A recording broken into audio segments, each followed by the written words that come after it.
This is Taking Stock on Bloomberg. I'm Pimm Foxx. Coming up tonight on Charlie Rose, Dinner for Schmucks. Steve Carell stars in this new comedy film and joins Charlie for a look at the making of the movie and much more. Charlie Rose airs weeknights at 8 and 10 p.m. Eastern and on 6 p.m. at Bloomberg Radio. Now, BP earnings coming out. They were down. Tony Hayward is out as the chief executive. Now it's time for Bob Dudley to step up. Can he rebuild BP and its brand in this country? My guest, Rich Terranzano. He is the chairman and chief executive of the Terranzano Group, and he's a recognized global expert in crisis management. Rich Terranzano, good to have you with us on Bloomberg. Thanks for having me back. So this change at the top of BP, is it enough? What has to happen next? Well, I think you've had a change of leadership, and actually you really even have not had a change of leadership because the new CEO does really not take over until October, although I hope he shows some leadership and takes over now. But the problems are still there, and I think the new CEO really has to do three things very quickly.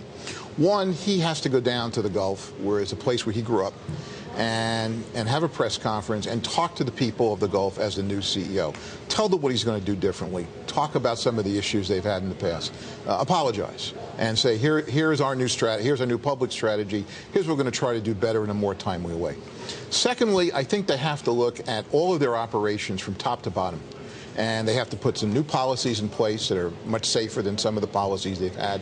And I think they do that by putting a quality czar in charge of those kinds of that kind of an analysis to look at their operational policies. Would this be someone from inside BP who would be in charge of quality? I think they've got to bring someone from the outside to do that, someone who is very familiar with the industry and the operations of the industry, but not somebody from the inside of the company. And also they have to look and show some leadership in a third area, which I think is very important. We waited 60 or 70 days to figure out how they were going to solve this problem, and hopefully they have it solved now. But we really don't know.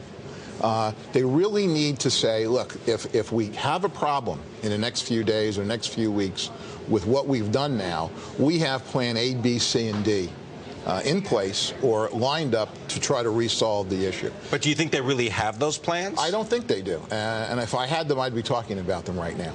And I think you have to show leadership because they were trying lots of different things and nothing was working. And I think you need teams of people thinking about this and say what could happen. They've had 3 or 4 problems over the last 5 years. They do not have a track record that's very good. And that's why I think if they have an independent quality czar looking at their policies, if they have engineers looking at their operations, independent engineers looking at their operations globally, because this is not only an American problem, this problem could happen on anyone's coast, then I think they have some credibility going forward. But their track record is not very credible, and the way they've handled this problem is not very credible.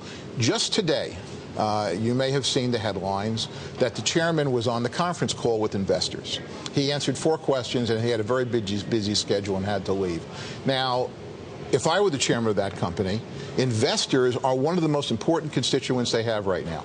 Not only their current base of current investors, but to attract new investors. So what, he would stay on the conference call for as long as it takes in order to answer everyone's question? I would have stayed on the conference call an hour or 2 and answered many more questions than he did to show the desire and the interest of the board to try to interface with investors and talk to them. I talked to several investors after that call today, and a lot of people were very upset by that. So do they need a new chairman? I mean, they're getting a new CEO. I mean, do they get someone to replace Carl? Very well, because the chairman's been out in public twice, and twice he has kind of tripped a little bit. He was at the White House and said little people, if you remember. Now, part of that may have been English is not my first language, and he was trying to say something else. But they're not prepared. They don't think out what they're doing. He should have had a prepared statement coming out of the White House. He should have realized that reporters would have wanted to talk to him coming out of the White House. He should have realized today either don't go on the call at all, because he has other duties, or go on the call for a reasoned period of time and try to answer more than 4 questions. So I think they're still not thinking out what they're doing, and I think they really need to take a step back, and perhaps this new CEO will do that and say, these are some of the kind of things that we need to talk about to put us back on track, to try to rebuild the brand, to try to rebuild investors, to try to create a position that they can continue to do business in this country. Is the strategy of BP different from the strategy you've encountered at other corporations?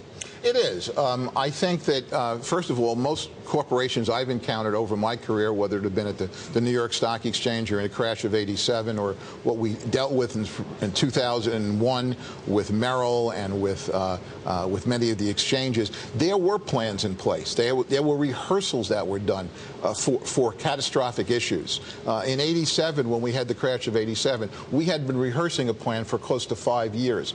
Now, you can't think of everything, but as I said the last time, you have to think of what are the 2 or 3 or 4 things that can happen to you, and how do I plan for it? I want to thank you very much, Rich Terenzano, coming to us from the Terenzano Group, giving us some insight into the challenges ahead for BP.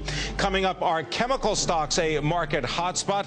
We're going to be talking about it with an analyst who knows the sector well. That's next on Taking Stock.